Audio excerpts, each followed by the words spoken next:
lewru ko balɗe nogay jeenayi teddugal meɗen si woni ndu yiyama wona be yiyandu kaw o gandi buy e siɓɓe men haaloɓe ka haala ɗo o nanay no nahi kamɓe ɓe hoori ɓay ɓe yiinu minen miɗen ñaami ɓay min yi'arino ma himo hoori ɓay o yiino min mi hoora ɓay mi yiyarino a kaw he Allah landakima ya yi'u lewru ndu si hoora Allah ko landima ko ya woode korkano waɗɗima lewru ndu yi'e en famodini moƴƴa no ewa laamu si a voti a votari si votama gañiɗo o laamu to ɗon laamu ma ka si a ɗanike ha goɗɗo waɗi kudeta itti lanɗon laamike ko lanɗo ma ka ko lanɗo ma a Suumayę ko non wayi si ndu yiyama a landaka siɗi yiya siɗi ronka yi'ude seede mum Allahu tabaraka wa taala wi shahru ramadan alladhi unzila fihi alquran hudan linnas wa bayyinatin min alhuda walfurqan faman shahida minkum ash-shahra falyasum. Ma mana al-mushahada fil arabiyya ka hala arabe ko wiyete mushahada c'est d'être présent lorsque l'événement se fait ko woodede sanga ko waɗi kon waɗi ko ɗum wiyete mushahada. Masalan sa yehi ka stade a jooɗi ka ndaari ballon anta mushahidul kura ko woodede hunde nden waɗa ko ɗum woni mushahada. Allah wi noon faman shahida ko kala woodaɗo e mum korka no waɗɗi ɗum lewru ndun yiyama falyasumhu yo horum. Andi yimɓe ɓe ɓayno sikkude ko kalabante Allah ko kanko tagi kalabante yagal si ɗaƴoji ko Allah tagi ƴoyel si Allah wiwno ɗo kala yiwɗo ndu yo horu bumɓe ɓen horayno faman ra'a minkum shahra falyasumhu hara ko ɗum Allah wiwno hara Allah wiwno kala e mon yiwɗo lewru ndun yo horu harayno korka fukkike bumɓe ɓen ka mi yettoto sanakuɓe men ɓen kadi buy jakanke yette Diallo horatano sabu on ɗum ɓe wiyayno min yaari hay sa hollimon ɗo daari an o wiya hey enen konto ɓen arenaɗa kifu hakkude Allah ko ɓaleri mi sutiɗo so wi ko ɓaleri ko ndu wawɗa ala ko wawɗa ko ɗum waɗi Allah landakima ya yi'u Allah ko landima ko ya woode ndu yi'e si a woodama ndu yi'ama horugol waɗɗike ma jogito ɗum ɗo wallina haala ɓuttina wallahi sen woni e heɗagol kala wonɗo shiya no sonkira feere suufi no sonkira feere sunna no sonkira feere gacciɗongal qur'ana en ɗaɓɓitari qur'ana e sunna ko wi kon en yangoto ɗo wemen wa en wa huɗo ɗatal arɗo wodi fa seeɗa acca ɗo nani qur'ana nanu qur'ana faman shahida minkum shahra ko kala woodaɗo e mon lewru ndu yiya falyasumhu yo horu ndu Allah wi yaari ya yiwndu si hoora tammini ɗo no laaɓi posɓay ko aya qur'ana ni sako goɗɗo wiya hadis on sella aren ka sunna nenaɗo sallllahu alih w sallam ɓe maaki suumu li ru'yatihi waftiru li ru'yatihi o yiɗo kad nenaɗo makari suumu ida ra'aytumuhu ka saabu ƴoƴuɓe ɓen kalabante ɓe wiyayno menen min yiyaari ɗum tawdemo dula ko ɗum waɗi Allah wi hoorire saabu ndu yi'ama yo ndu yi'e tum lanni nenaɗo maaki hoore si ndu yiyama suumu ida ru'ya ko ɗum woni suumu li ru'yatihi hoorire saabu yiyede mayru waftiru taƴire kadi iidon kadi saabu yiyede juldaɗo probléme no ɗo wallahi probléme ji ko joguiɗen kon fof ittene e lurre e yeddodire e gaygu e konnagu ko joguiɗen kon fof ko enen wona do islam ko enen julɓe créani hoore men probléme sina ɗum islam on ko très simple sengo leyɗon Allah wi yuridullahu bikumul yusra wala yuridu bikumul usra Allah ko newede falana on Allah falana ka on sattede sen créi caɗele bukke hoore meɗen ko beeɗe teddira en hande ndaare goto fala ko sabu on hadil mukhalafat mo ɓeno lundi o joni noon si a lundi kelan hande kadi mi wiyata iɗa lundi lan ko mi wiyata lundike Allah e nelaɗo aynnayi komi woni Allah e nelaɗo wopan tun lundoɗa lan haray lanni ango mi hay kino hay lundiɗo Allah e nelaɗo hay ketake lundiɗo Allah e nelaɗo koyo nodde koyo gerde fiyo iwka lundande sabu so maayi e nder lundagol Allah e nelaɗo hayri wa man yushaqiqi rasula min ba'di ma tabayyana lahu alhuda wa yattabi ghayra sabilil mu'minin nuwallihi ma tawalla wa nuslihi jahannam wa sa'at masira o ta yiɗa musidɗo ma natugol sa'ir daro fiyo artu siko ya okkor mo arta waɗu ɗum siko ya jeeju mo arta waɗ ɗum siko ya multu mo waɗ ɗum siko ya mantu mo waɗ ɗum siko ya jiccano mo e leydi waɗ ɗum fiyo siɗɗo ma artu ka gonga alhaqqu dallatul mu'min gonga no majjiri gomɗinɗo kala ka o tawi gonga on yo ƴettumo wallu siɗɗo ma on o jaɓa gonga taw lundo tun Allah e nelaɗo hay kamo bugoɗamo o luttoyaygo halko wona fi noon siko allunda si an a wooli alladi yukhalifuka mada fala bika la shay'a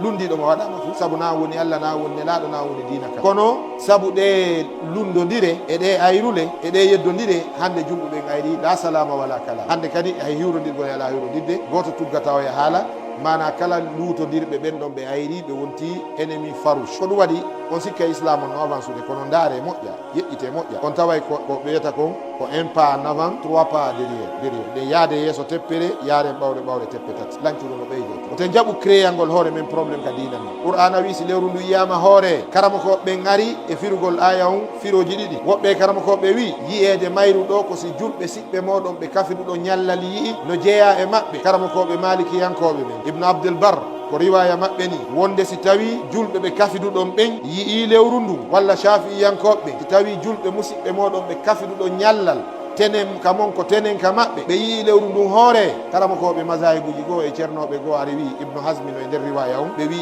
habbito yi'ede ka leydi ka jeeyaɗa ɗo heɗitoɗa yeesoɓe ardiɓe diina kan ɗon ɓe ɗum no satti joni si ndu wiyama sénégal te lagine fof en haldi o oye ɗaɓɓitendu kamen lagine ɗo probléme ala ɗon ko bindi yaruɗen si tawi ndu wiyama sénégal en haldi ɓay sénégal ko leydi kawtal men tenen dakar ko tenen konakiri 14 heures dakar ko 14 heures konakiri a ɓay ɓe yindu ko julɓe koyen kawtal hoore sonko waɗay idan ko enen créé machakiluji ɗin e hoore meɗen ko enen ɓittinani hoore men faɗinani hoore men saabu on ɗum hay goto yondinorta o joni noon yeehi ha hay yeesoɓe diina ɓen ardiɓe en ɓen en alaɓe jaɓanni tawile en fof iɗen gandi ta'atu wulatil umur wa immatul muslimin ko amru min al wujubi ka ɗoftagol yeeso ɓen autorité o ɗofto yeesoɓe diina ɓen ko waɗɗi en malam ya amuru bi ma'siyatillahi fanni ɓe yamirade e yeddugol Allah ko nde tuma yeddeten autorité ko sanga ɓe yamiri en yeddugol Allah ɗon la ta'ata lahu saabu nelaɗo maki sallllahu alayhi wa sallam la ta'ata li makhluqin fi ma'siyatil khaliqi ka ɗoftagol goɗɗo ala e nder yeddugol Allah ɗum laaɓi pos kono ɗon kadi koye hoore neydi noywa ko bemma wiyayi ɗo wiyata ɗo sujjan sanam naya naɗo sofinaɓe ban ma yennaɓe ko ya wi baba haha la yanfa wala yadur no annabi ibrahima gerɗum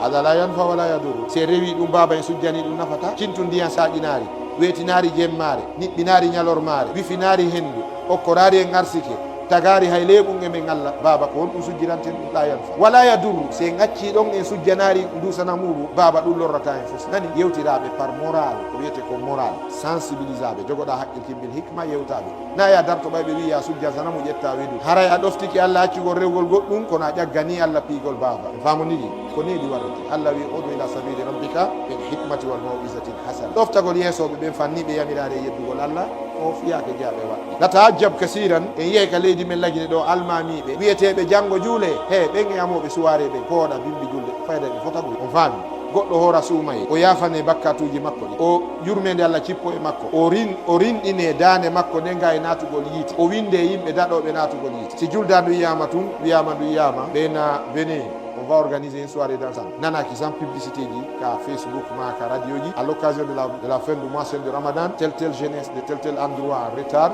organise une soirée dansante ko horunoɓe Suumayę ɓe waɗi ƴiyamu layli ɓen ni goyi kono miyeto goɗɗum kala signe ɗo contrat bonɗo o firtira contrat on kadi bon n'est ce pas kala contrat mo signaki moƴƴa o firtoray kadi bon kala natirɗo Suumayę geddi o yaltiray ka Suumayę yeddugolal kala amuɗo dernier samedi yari beere moƴƴa ka sabboɗo Suumayę ɗo waɗi zina moƴƴa wujji moƴƴa ka sabboɗo Suumayę ɗo fiisi Suumayę ari waɗata ɗum on ko haasi kon si juldandu yiyama o hotay kadi ka woni tiyonu le contrat est mal signé mafhum le contrat est mal signé kanko e Allah contrat mo ɓe ƴettodi on c'est mal signé puisque o yeddu Allah e lewru ka Allah ɗoftete fi jaɓɓagol lewru ɗofton ɗo Allah sabboɗo Suumayę ko lewru ka Allah ɗofte ko lewru ka Suumayę heɓilane ekkite korka e mayru ekkite sadaka e mayru ekkite juulugol e mayru tuube laɓɓine e mayru aɗa Suumayę darade ko ɗum waɗi ka sharia islam julɓe ɗiɗo taƴodiri si woni ha ñande sabbodu Suumayę heeɓi 15 ɓe tuggidirari ɓe yiɗude iɓe yiidude ɓe tuggidirari woni sonnajo e sina mum woni aden e ɓengu mum ma aden e moodi mum ma aden e kawtal mum ma aden e gollidete ɗum e sabbodu Suumayę heeɓi 15 ɓe tuggidirari ɓe moƴƴintini Allahu tabaraka taala baarayɓe o effasaɓe ka yurmene makko Suumayę tawayɓe ko tikkanaɓe dumaya ndu acca ko huɗaɓe ka Allah tabaraka taala le 15 sabbodu Suumayę woni limite ko borno on ɗo joni noon si tawi ko on tuma noon on tigui woni cewtade e gimi e gami e zina e beere o yaccumi wuggo ɗo e Suumayę arde ina iblis patron attendez Suumayę ari ɗo mais susata yiide haray accumen régila koɓe régilta kon ɗo fof iblis hayna gasi joni Suumayę dari ke ɗo gandi min tigui aren ɗo sokka iza kanat awwalu laylatin min ramadan suffidati shayatinu ka go Suumayę seytanuji ɗin fof yahay en congé haray ɗi haɓɓa hiɗi soka hiɗi waɗa chaine je jolokoje joni noon ɓe inna iblis haray lewru Suumayę ɗo mais susta arde de kamala zina pas de zina jatiguiyaji on tuma sukaɓe ƴetta numéro ji jiwoy koye fof waɗa page noir maraka sera vami bon iblis henna bon aga si joni ɗo abbima ha julda mi wiyi anayi kandi ara ɗo abbima mi woɗɗa kadi ɗo ka dambugal ɗo ko ɗum waɗi ndu yiyete tun on tigui ɗaɓɓita téléphone mum bébé ƴettaki sa allo ça va e jaka noon Suumayę mayi e yetti Allah ne kono way suware o mbimbi julde o yaynayi fottay ka pooɗaro ko ɗon mbiyata ɓe pooɗo han iblisa pooɗaɓe wiya Allah mi hetti komin jii Allah wiya ƴettu miɗa andi ko anji ɗum naatirano ga no haniri yaltiray kadi no hanira ko ɗum waɗi ɗen hani wattande haqqille joni noon komi wonno wiwde konnane ɓe sukaɓe ɗo e bonde no woodi almamiɓe nanduɓe maɓɓe almamijo wiyeteɗo janggo yo juule o wiya ɓe wi yo juule janggo mawɗi min noon hakkude Allah ɓaydu yiyaka kamen ɗo mi hoore o wi to kanko tigui kono noon simi julno yaari idi on pelle ligol littayna o moƴƴintino ha mbimo hoori o yawa julna idi ko bandiɗo simple kala ka anduɗon ka sifa wuro jenon sen haalane ligue islamique kon fi makko ɗum ko fisku ko fasiqaku noon est ce que goɗɗo no yalta iidimo hoori haramun ala saim an yuyida no harmani neɗɗo hooruɗo iidugol kono e hino ɗo no laaɓi pos he goo o suusata Allah ɓayi mo hooli kanko Allah ko ɓe si ko ɗum waɗi o dari o darti séri Allah joni noon o wiya mi suusata Allah mi ñamata pellel janngo ko suumay mi ñamata kono noon mi suusata liigo mbe mi julna ande o heeɓi ɗiɗo rewete o rewiɗi Allah hoorugol o rewiɗi liigon honɗum juuloygol joni noon o yaha yawmal qiyama Allah e liigon ko mbo yoɓoytamo dayri mo yawi Allah emo yawi liigon emo yawi Allah kaw juuloy ɗon himo hoori imo yawi liigon kaw trompi ɓe ɗon o julnoyi julɓe ɓen ko halfinano ko yo wonu yeesojo ɗo o faade yurmede Allah oɗo wi hoore makko faade halka ɗum hana si tawi ko almami hiɗa andi liigon commandaki ma randu juulirde ni si tawi liigon yeesoɓe dina ɓe commandaki ma randu juulirde ɓay pellet kala juulirde nde liigon fermi lagini nde fermike ka kala nde ɓe udditi nde udditama ka kala imamujo mo ɓe itto iwi ka kala mo ɓe noomi o woni imamu ka goɗɗo no wawi wide ɓe laamakimo wallahi ɓe laama si a yahay ɗo makka ko kamɓe tu wawma winnude sa tawoyi saudi en ɓen hajju na liigi leydi ma ndin naɓma yettoɓe on to yurɗa donc ɓe no laamima ceerno ɓayi ɓe laamima ɗoftoɓe fanniɓe yamirare ma yeddugol Allah si ɓe holli wonde lewru ndu yiyama hooru si ɓe holli julda ndu yiyama taƴu kamɓe jogui zimamu kamɓe woni ƴowde kamɓe jogui lagabanda ko ɗum ɗo woni e nder aya on suumuli yani ko man shahida minkum shahra falyasumu e ko nelaɗo maaki kon suumu li ru'yati wa aftiru li ru'yatihi aqulu ma tasma'un